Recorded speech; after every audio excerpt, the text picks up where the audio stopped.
zbog njih samih zapravo najviše želim pobjedu u ovoj današnjoj utakmici. Tu pobjedu su na kraju i ostvarili, do te pobjede su na kraju i došli apsolutno zasluženo za ovih 2-1 i slavlje ovdje na Kanipi trajaće još i dugo.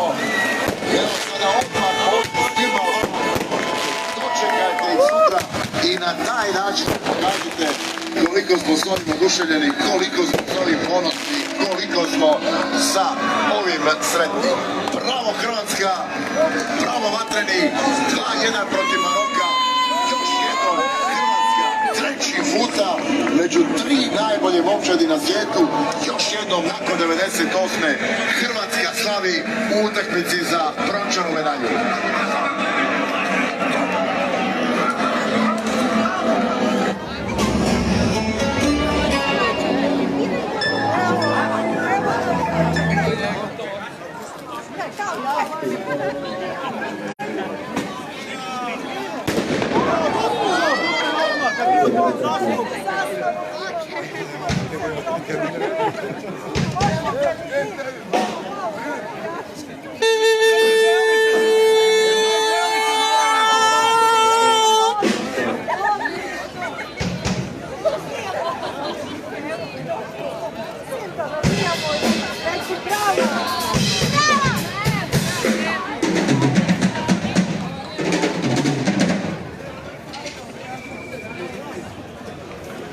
Thank you.